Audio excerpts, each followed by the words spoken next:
Hello civil engineers, welcome back to the lecture. इस lecture में हम डायरेक्टली देखेंगे किस तरह से हमें प्लम बॉब से हम कॉलम का मार्किंग करेंगे। तो ये दूसरा प्रोजेक्ट है जहाँ पे मैं आपको स्टार्टिंग फिर से पूरा एक्सप्लेन नहीं करूँगा, बस एक पेट्रोल बंक का कंस्ट्रक्शन है जहाँ पे फिर से इन्होंने ग्रिड लाइन को अरेंज किया है एंड वो 3-4-5 मेथड जो भी होगा, डायगोनल चेकिंग, वो सारी चीज़ कर रहे हैं। एक बार जल्दी से इसको देख लेंगे एंड फिर will go with the dropping of the plum Bob. ठीक है, तो एक बार आप देख लेना, यहाँ पे 8 से 10 फुटिंग है और यहाँ पे सारे ग्रिड लाइंस को अरेंज किया गया है। और देखो अब क्या होगा, यहाँ पे देखो ये जो इन्होंने किया है, this is a PCC, right. अब जब आप बड़े कंपनी में वर्क करोगे ना, इस तरह से आपको नहीं करना है। मतलब यहाँ पे पानी है, पानी के ऊपर डायरेक्टली आप प्लम बॉब को ड्रॉप नहीं करोगे, इसको सारे क्लीन करना है। अभी लोकल कंस्ट्रक्शन है, यहाँ पे चल जाएगा। In bigger construction company they won't even allow you to do any activity here. And in the same यहाँ पे देखो क्लीनिंग भी उतना सही तरीके से इन्होंने किया नहीं। और ये जो पीसीसी है, देखो PCC is directly in contact with the soil. इसीलिए मैंने आपको समझाया तो स्टार्टिंग में, जब आप पीसीसी को डालोगे, you have to take a PCC offset. जब आप एक्सकवेशन करोगे, पीसीसी ऑफसेट बस वर्किंग स्पेस लेना है। पर छोटे मोटे कंस्ट्रक्शन में सब नहीं करेंगे, डायरेक्टली जितना भी फुटिंग का साइज है उतना ही एक्सकवेशन करेंगे, नीचे जाके थोड़ा उसको ब्रॉडन करेंगे। ठीक है, तो यू कैन से प्रैक्टिकली यहाँ पे देखो पीसीसी पूरा एरिया में it is in contact with all the soil, which is not a good practice. जब आप इंजीनियर बनोगे, when you try to work on the construction project, अगर आप छोटे मोटे कॉन्ट्रैक्टर भी बनोगे, in that case always make sure आप जो भी चीज़ मैंने आपको सिखाया हुआ है, लाइक पीसीसी का ऑफसेट लेना है, वर्किंग स्पेस, उसके हिसाब से आप काम करो। क्योंकि अगर आप क्वालिटी से काम करोगे, ऑब्वियसली लोग आपके पास आएंगे। नहीं तो आपने 4 साल इंजीनियरिंग किया, या किसी ने डिप्लोमा किया, या किसी ने डिप्लोमा करके इंजीनियरिंग किया, अगर आप भी इनके तरह से काम करोगे तो then there is no difference between those people and you people, right.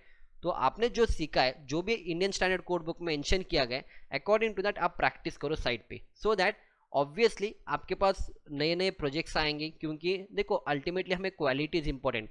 घर तो सभी लोग बना लेंगे ना, इवन नॉर्मल कॉन्ट्रैक्टर जिसने कुछ पढ़ा भी नहीं वो भी बना के दिखाएगा। पर आपके और उसके में क्या डिफरेंस है? आपने इंजीनियरिंग किया है, so whatever you are learn, put that into application, right. So in that way जब आप कोई प्रोजेक्ट्स लोगे, मेक श्योर कि आप सही से ऑफसेट दोगे, वर्किंग स्पेस दोगे, ताकि क्या होगा, यहाँ पे इनफ गैप रहेगा। देखो ये बंदा इसके ऊपर खड़ा है, अगर आपने सही से यहाँ पे गैप दिया होता, सब कुछ होता, नीचे जाके भी काम कर लेता था ना। तो that is why make sure you are working according to the quality and according to the standard operating procedures. ठीक है, अब वो इस तरह से एक बार ड्रॉप करके देखिएगा प्लम बॉब को। तो मैं थोड़ा आगे जाऊंगा और यहाँ पे अभी वो 3-4-5 मेथड जो डायगनल वाला जो मैंने समझाया हुआ था, is doing the same thing यहाँ पे। ठीक है, वो चेक कर रहा है कि डायगनल हमें मिल रहा है नहीं मिल रहा है। All the projects we have to follow this. ठीक है, एक बार वो फॉलो होने के बाद ही हम क्या करेंगे, नेक्स्ट हम एक्टिविटी को करेंगे।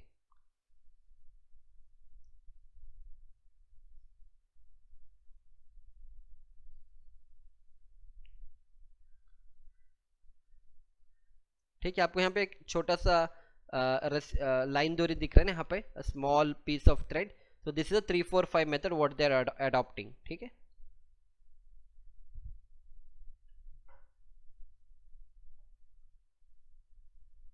तो अभी डायगनल चेक कर रहे हैं कि यहाँ से यहाँ पे क्या डायगनल आएगा, यहाँ से और यहाँ से, और ये डायगनल इसको मैच कराना है, राइट।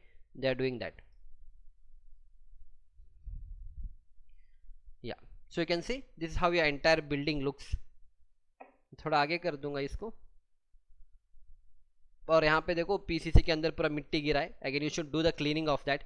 इसके बाद ही हम नेक्स्ट एक्टिविटी स्टार्ट करेंगे। देखो यहाँ पे पूरा मिट्टी नीचे गिरा है। क्यों नीचे गिरा? आपने वर्किंग स्पेस नहीं दिया था, तो ऑब्वियसली मिट्टी वहीं पे गिरेगा ना जहाँ पे आपने पीसीसी किया है। अगर आपने वर्किंग स्पेस दिया होता then nothing would have happened.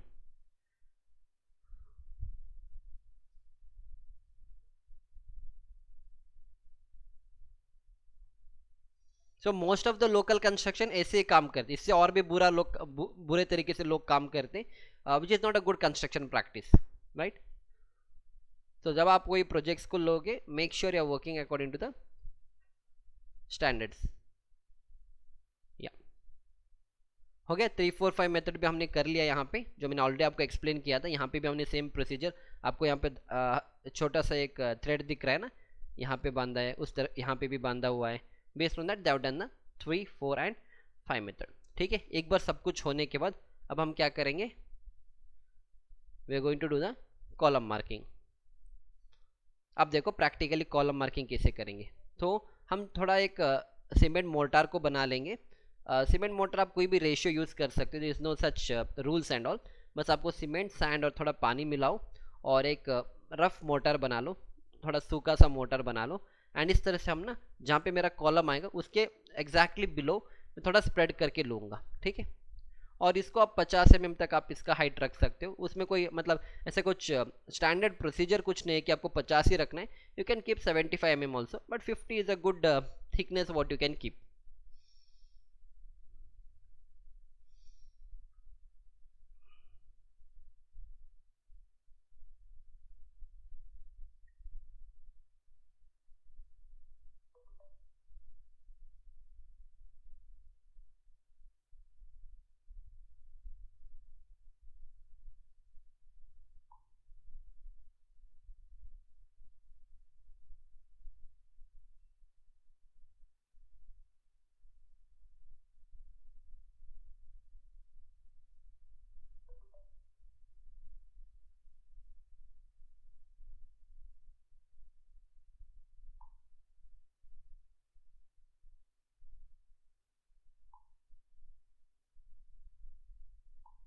ठीक है, अभी हम क्या करेंगे, फर्स्ट हम यहाँ पे एक पॉइंट को डालेंगे नीचे एग्जैक्टली ताकि हम एक यहाँ पे रेफरेंस लेंगे। आप फर्स्ट इसको देख लो, मैं आपको आगे समझा दूंगा, ठीक है।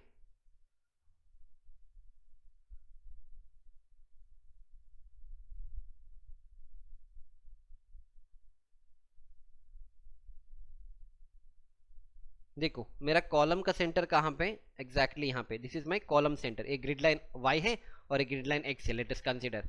तो मुझे अभी क्या करना है, यहाँ से प्लम बॉब, जो जिस बंदे के पास प्लम बॉब है ना, उसको यहाँ पे पकड़ना है। यहाँ से बंदा क्या करेगा, एग्जैक्टली नीचे लेके आएगा, यहाँ से एग्जैक्टली वो ऐसे स्ट्रेट नीचे लेके आएगा। और जैसे वो नीचे लेके आएगा यहाँ पे एक पॉइंट क्रिएट होगा। तो this is your column centre point, ये आपका कॉलम का सेंटर पॉइंट रहेगा। फिर इसके थ्रू हम क्या करेंगे, इस तरह से और इस तरह से एक लाइन लगाएंगे। तो इसीलिए अभी हम क्या करेंगे, फर्स्ट हम तो इसको भी कर सकते हैं फर्स्ट। अब देखो इसके बाद इस बंदे ने थोड़ा डिस्टेंस छोड़ के यहाँ पे भी एक लाइन बनाया हुआ है, यू कैन सी दैट। अभी एक जो पॉइंट देगा वो यहाँ पे भी बनाएगा, यहाँ थोड़ा डिस्टेंस छोड़ के यहाँ पे भी इसने एक पॉइंट लगा दिया, ठीक है, यहाँ पे भी लगाएगा। इसके साथ ये वाला हो जाएगा, नेक्स्ट वो इस तरफ करेगा। एक मिनट, इसको मैं रेड कर दूंगा एक बार, I make it as red, ठीक है। यहाँ पे भी एक पॉइंट करेंगे, इसको यहाँ पे भी एक पॉइंट करेंगे। इसी तरह से ये बंदा क्या करेगा, यहाँ पे भी एक पॉइंट क्रिएट करेगा, यहाँ से भी लाइन दोरी छोड़ेगा और यहाँ से भी एक पॉइंट इस तरफ करेगा। इन द सेम वे यहाँ से भी एक लाइन दोरी छोड़ के यहाँ पे भी एक पॉइंट क्रिएट करेगा, ठीक है।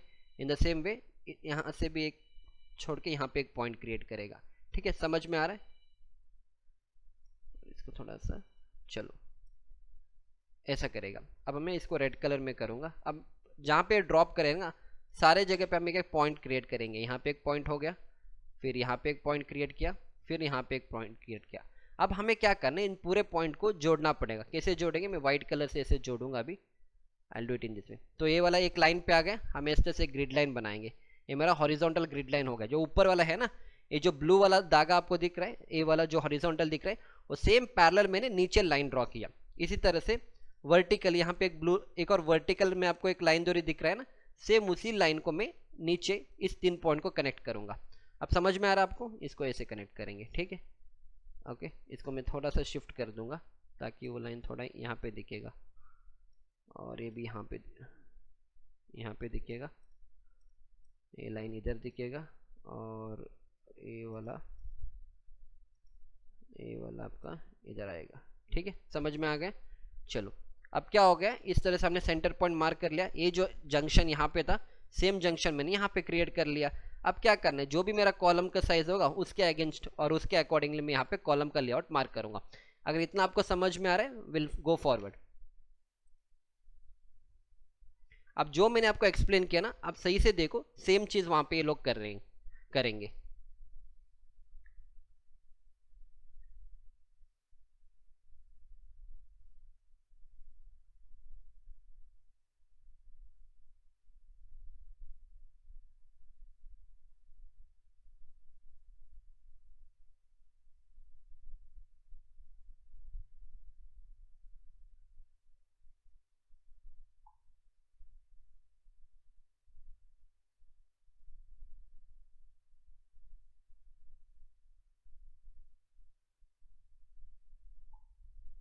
ठीक है, समझ में आ रहा है? अब देखो कॉलम का सेंटर यहाँ पे, यहाँ से वो प्लम्ब आपको ड्रॉप कर रहा है, ठीक है, और यहाँ पे एक पॉइंट क्रिएट करेंगे, जो मैंने एक्सप्लेन किया था सेम चीज़ वहाँ पे हो रहा है प्रैक्टिकली।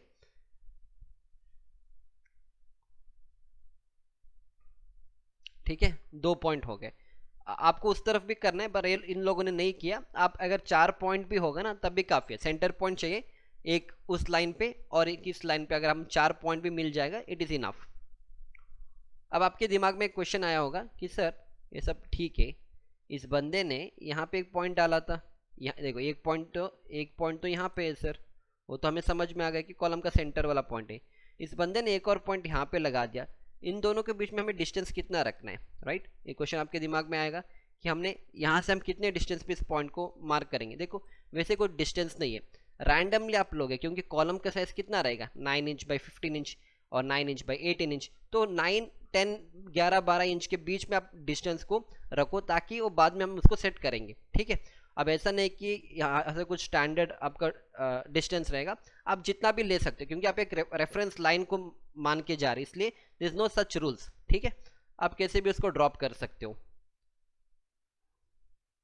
अब this is called as right angle. अब इस राइट एंगल से हम क्या करेंगे, हम एक लाइन को हमारे पास एक डॉट सेंटर वाला है, एक राइट की तरफ है, इसके थ्रू मैं एक लाइन ड्रॉ करूंगा। इसको एक्चुअली इस बंदे को एक्चुअली यहाँ देखो इसको या ठीक है, इतना समझ में आ रहा है? एक डॉट मेरा यहाँ पे था, एक यहाँ पे था, इसको हमने जोड़ा एक straight line, this a grid line, horizontal grid line जो ऊपर था लाइन दूरी का, सेम हमने नीचे किया। इस बंदे को एक्चुअली यहाँ पे एक और ग्रिड लाइन, यहाँ पे एक और पॉइंट देना था। अगर यहाँ पे एक और पॉइंट देता, बीच वाले में तो ऑलरेडी इसने दिया था, यहाँ पे भी इस बंदे ने दिया था, अगर यहाँ पे एक और दिया होता ना तो इसको भी हम ज्वाइन कर देते, पर अभी इस बंदे ने नहीं दिया है। अब वो क्या करेगा, राइट एंगल से इस लाइन को यहाँ पे ट्रांसफर करेगा, दैट इज ऑल्सो ओके। ठीक है, नो प्रॉब्लम इन दैट, बस स्ट्रेट लाइन आ जाएगा वहाँ पे।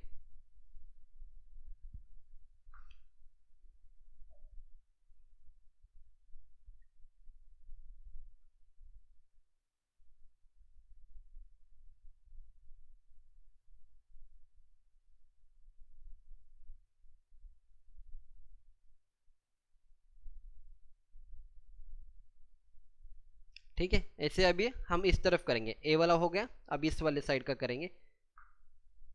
समझ में आ गया ना? देखो अब ये पॉइंट है, ये जो पॉइंट इस बंदे ने किया है नीचे,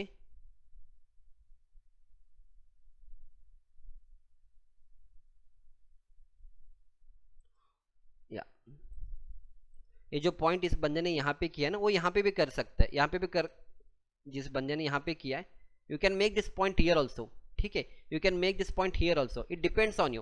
पर हम क्या करेंगे, एक रफ मान के चलेंगे, ठीक है, यहाँ रैंडमली मतलब गेस करके मैं यहाँ पे पॉइंट करूंगा, it is also okay. In the same way इस तरफ भी उसको करना है, इस बंदे ने नहीं किया पर आप कर सकते हो, आप यहाँ पे भी डाल सकते हो। ठीक है, जब आपको इतना पॉइंट मिलेगा तो आपको क्या करना है, you just have to match this, आपको इस तरह से इसको करना है। तो 2 ग्रिड लाइन हो गया आपका, ऊपर वाला एक इस तरफ का हो गया और फिर ए वाला ग्रिड लाइन हो गया।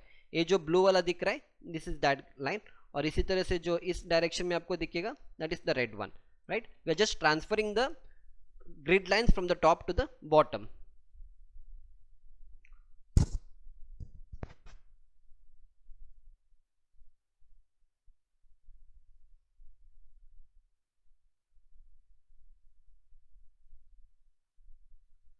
तो इस बंदे ने इस तरफ भी किया है तो यहाँ पे भी कर रहे हैं, समझ में आ रहा है ना? बस अब क्या करना है, आपके पॉइंट मिडल पॉइंट है, उस तरफ भी एक पॉइंट है, इस तरफ भी एक पॉइंट है, बस इसको जोड़ना पड़ेगा। अब आपका ग्रिड लाइन हो गया रेडी। गुड। अब इसके बाद आएगा रियल कॉन्सेप्ट। अब इसके बाद हमें क्या करना है, एक छोटा चीज हमें समझना है कॉलम के बारे में, which I am going to explain you now. ठीक है, अब इतना समझ में आ गया। मान लो इसके ऊपर एक कॉलम आएगा, मैं बताऊंगा। मान लो फुटिंग, यहाँ पे एक फुटिंग है F1 फुटिंग, जिसका साइज है 3000 mm बाई 4500 mm, और इसके ऊपर एक कॉलम आएगा which is a C2 column, और ये आपका आएगा 300 बाई 450 mm। ठीक है, अब मुझे क्या करना पड़ेगा, मुझे सब कुछ लाइन हो गए यहाँ पे, बस हम क्या करेंगे, कॉलम का मार्किंग करेंगे इस तरह से। यहाँ पे होगा ये 300 mm, ये आपका 450 mm का हो जाएगा, ये फिर 300 mm का होगा, ये 450 mm का होगा। ओके, एक मिनट इसको हटा देंगे इरेजर, ये हो जाएगा आपका 300 समझ में आ रहा है? जो हमने स्टार्टिंग में देखा था सेम टू सेम मार्किंग अब यहाँ पे करेंगे। तो इसके लिए F1 F2 कहाँ पे मिलेगा? आपके स्ट्रक्चरल ड्राइंग्स में लिखा रहेगा कि F1 कॉलम के ऊपर C2 कॉलम आ रहा है, तो C2 कॉलम का साइज मुझे पता चला, तो ये मेरा 300 रहेगा और ये मेरा 450 रहेगा। इतना क्लियर है? अब प्रैक्टिकली इसको कैसे करेंगे वो हम देखेंगे। अभी कॉलम को याद रखना, C2 कॉलम है 300 बाय 450। अब देखो this is called as lateral ties, ठीक है, ये आपका लैटरल टाइज है। तो इस लैटरल टाइज के मदद से हम क्या करेंगे, वहाँ पे वो सेम कॉलम का साइज हम बनाएंगे। अब इसको समझने से पहले हमें एक चीज़ समझना है कि इसका कटिंग लेंथ कैसे फाइंड करेंगे, ठीक है। एक कॉन्सेप्ट आता है कटिंग लेंथ का, आई एक्सप्लेन यू दैट। सो ये थोड़ा टाइम लगेगा आपको समझने के लिए, but you will understand it, okay, ठीक है। या सो कॉलम का साइज क्या बताया था मैंने? It's a C2 column which is 300 by 450, ठीक है। चलो मैं एक बार कॉलम को भी ड्रॉ करूंगा यहाँ पे।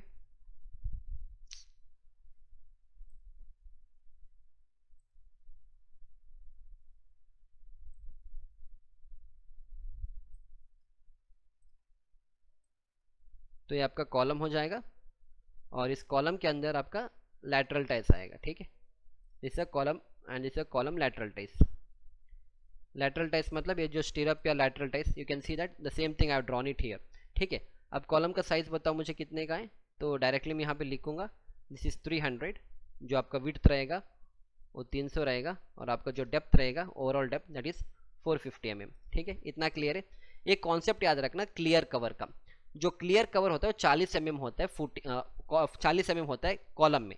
इसका मतलब है जब हम रिइंफोर्समेंट को लगाएंगे ना, इसके जैसे पूरा कॉलम है, कॉलम के अंदर हम रिइंफोर्समेंट को लगाएंगे ना आपके लॉन्जिट्यूडनल रीबार को, तो हमें 40 mm का कवर छोड़ना पड़ेगा। इसका मतलब है यहाँ से यहाँ पे जो डिस्टेंस रहेगा ना, यहाँ से हमें 40 mm का डिस्टेंस छोड़ना है, यहाँ से भी हमें 40 mm का डिस्टेंस छोड़ना है, ठीक है, और यहाँ से भी हमें 40 mm का डिस्टेंस छोड़ना है, और फिर यहाँ से भी हमें 40 mm का डिस्टेंस छोड़ना है, ठीक है। अभी मुझे बताओ, मुझे अभी ए वाला लेंथ चाहिए, I need this length, A वाला length from here to here I require a length and from here to here I require a length. आप मुझे बता सकते हो इसका लेंथ कितना हो जाएगा? It's very simple calculation. मैं फर्स्ट हॉरिजॉन्टल का निकालूंगा, ठीक है, मैं इसका हॉरिजॉन्टल निकाल दूंगा, इसको मैं नाम दूंगा ब्रेड्थ, बी लिखूंगा यहाँ पे, इसको नाम दूंगा बी और इसको मैं नाम दूंगा डी, ठीक है। चलो इसको नाम देंगे डी, ये हो जाएगा आपका डी और ये हो जाएगा आपका बी, ठीक है, और इसको हम हटा देंगे, ओके बी, ठीक है। चलो अब बताओ बी को कैसे कट करेंगे हम? बी का मुझे अगर लेंथ फाइंड करना है, बी इक्वल टू ओवरऑल कितना है? ओवरऑल 300 mm है, सो 300 mm, 40 mm का कवर लेफ्ट की तरफ, 40 mm का कवर राइट की तरफ, मतलब ये होगा ना, दिस इज 40 mm और यहाँ से 40 mm में निकाल दूंगा, आई विल डिडक्ट दैट, सो -40 -40। अब देखो मुझे लेंथ इसके सेंटर में चाहिए, देखो यहाँ पे सेंटर में चाहिए, तो ये आपका क्या है? लैटरल टेस है, ये आपको दिख रहा है ना, ये वाला shape, this is a lateral ties, yellow colour, वो 8 mm का रहेगा। ये जो सरिया है ना, ये 8 mm का सरिया है, तो इधर से भी मैं 8 mm निकाल दूंगा, इधर से भी मैं 8 mm को निकाल दूंगा, ठीक है। वी कैन डू दैट, नहीं तो आधा भी आप निकाल सकते हो, 8/2 आप कर सकते हो, नहीं तो आप डायरेक्टली 8 निकाल दो। तो क्या करेंगे हम करेंगे, देखो मुझे ना, अगर आपको डाउट आ रहा है कि ऐसे आप क्या बता रहे हो, मुझे डिस्टेंस अभी चाहिए इसके सेंटर से, इसके सेंटर से इसके सेंटर मुझे डिस्टेंस चाहिए, ठीक है, सेंटर से चाहिए। अगर ये 8 सेंटर इन द सेंस इसके सेंटर से इसके सेंटर चाहिए, अगर ये 8 mm का है, अगर ये 8 mm का सरिया है और ये भी 8 mm का सरिया है, अगर इसका आधा करूंगा तब मुझे सेंटर मिलेगा, इसका आधा करूंगा तब मुझे सेंटर मिलेगा, तो इसलिए मैं क्या करूंगा, what I am going to do, -8/2, okay, क्योंकि सेंटर एक लेफ्ट की तरफ का हो गया, इसी तरह से राइट की तरफ का भी -8/2। अब इसका मैनुअल कैलकुलेशन करके बताओ, 300 -40 -40, 8/2 मतलब -8 हो जाएगा ना, या -8, या 212 is what I am getting, 212, this is 212, ठीक है। इसी तरह से मुझे डी का निकालना है, सो डेप्थ केस कितना है, 450 माइनस ऊपर का 40 mm कवर माइनस नीचे का 40 mm का कवर माइनस ये जो सरिया है यहाँ पे, मुझे इसका सेंटर चाहिए ना, तो 8/2 करूँगा, -8/2 -8/2, ठीक है। इसका कैलकुलेशन करके बताओ। अगेन 450 माइनस ऊपर का 40 माइनस नीचे का 40 minus 8/2 is 4 minus 4, 362 I am getting 362 mm।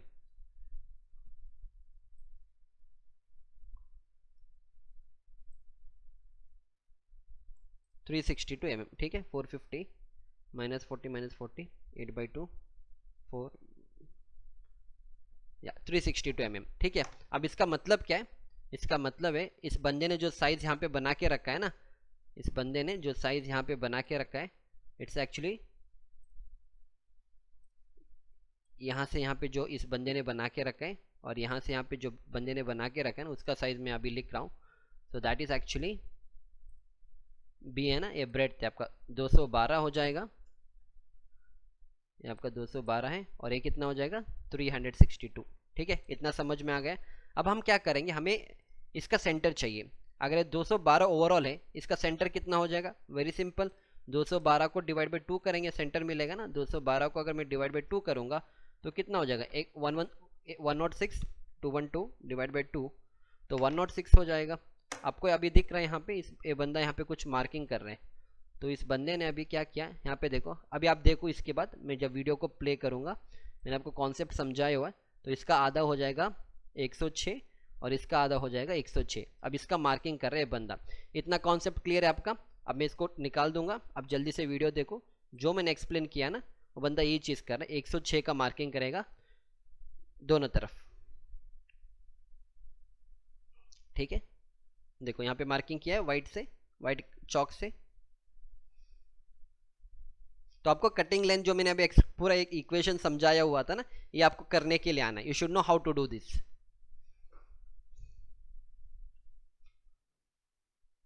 देखो अगर इस तरह से हमें सब करना नहीं है, ये थोड़ा एडजस्टमेंट करके ले रहा है, छोटे मोटे कंस्ट्रक्शन में चलेगा, बिगर कंस्ट्रक्शन इस तरह से हम मेथड को अडॉप्ट नहीं करेंगे। हम आगे देखेंगे एमएनसी कंपनी में हम कैसे करेंगे, जहाँ पे टोटल सेशन से हम मार्किंग करेंगे, ठीक है। अब यहाँ पे कितना आना था according to calculation? It is 362 और ये आपका 212 आना था, फिर 362 212, समझ में आ रहा है? तो ये सारे चीज़, इसका भी सेंटर वो मार्क करेगा। 362 का सेंटर कितना हो जाएगा? 362 डिवाइड बाई 2 करेंगे, 181 होगा। अब क्या करेंगे ना, एग्जैक्टली इसका सेंटर पे, जैसे यहाँ पे सेंटर है और यहाँ पे सेंटर है और एक ग्रिड लाइन का सेंटर भी इधर आएगा, इसको हम मैच करके रखेंगे। तो अब देख पा रहे हैं यहाँ पे इस ग्रिड लाइन का ए वाला पॉइंट और ए वाला पॉइंट इस लाइन का पैरेलल है, और ऐसे क्रिएट करके इसके ऊपर हम थोड़ा सा टैंपिंग करेंगे ताकि सेम जो शेप है ना इस मोर्टार के ऊपर आएगा, and that is your column layout. अब वो कौन सा कॉलम है? C2 कॉलम है, तो this is C2 column. Size क्या है? 300 बाई 450 का। Same thing you can C practically on the side. अभी आपका 300 का हो जाएगा, सो ये आपका अभी 300 का हो जाएगा। 300 का नहीं होगा क्योंकि हमने कटिंग पर, for our understanding I am telling, ये आपका 300 हो जाएगा, ये आपका 450 हो जाएगा। और कॉलम का क्या साइज है? कॉलम का साइज है आपका, आई मीन कॉलम का नाम है आपका C2 column, and the size is 300 by 450 हो गया। तो this is how a column marking is done practically on the side, ठीक है। समझ पर एक्चुअली 300 नहीं है जो हमने मार्किंग किया, हमने कवर निकाल को किया, तो हमें कभी कवर निकाल को ही करना पड़ेगा प्रैक्टिकली ऑन द साइड। इतना क्लियर है? या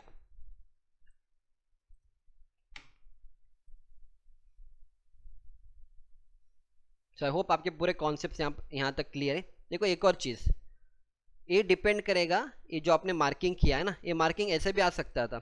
आपने मार्किंग ऐसे किया है, ठीक है। ये जो मार्किंग है आपका, मार्किंग ऐसे भी आ सकता था, एग्री विथ मी? ये मार्किंग आपका ऐसे भी आ सकता था, कॉलम का लेंथ इस तरफ ऐसे भी आ सकता था। और अभी हमने कैसे किया है, इसको इस कलर में करूँगा, अभी हमने ऐसे किया है, we have done it in this way. So which is the right way to do? आपको ब्लू वाले में ओरिएंटेशन रखना है या आपको रेड वाले में रखना है? अब ये डिपेंड करेगा आपके कॉलम के लेआउट में, ठीक है। अगर आपको कॉलम का लेआउट दिखा दूं मैं एक बार, या एक मिनट, यहीं पे मिलेगा कॉलम का लेआउट। या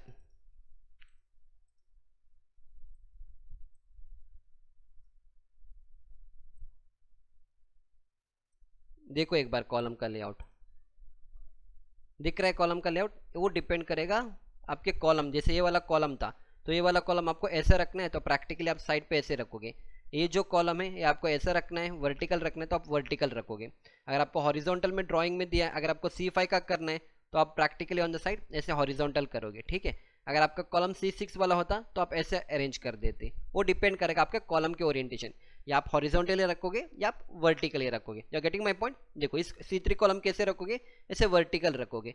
C2 कॉलम आप ऐसे हॉरिजॉन्टल रखोगे, ठीक है। So in this way we are supposed to see the structural drawing, that is a column layout, and based on that we are going to do the things practically on the site। समझ में आ रहा है। तो इसलिए यहाँ पे ये C2 column आपको ऐसा रखना था तो इसलिए हमने इस तरह से ओरिएंटेशन दिया है।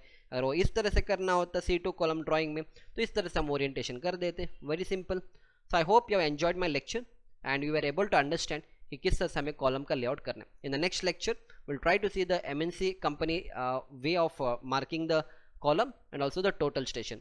We'll see you back in the next lecture. Thank you.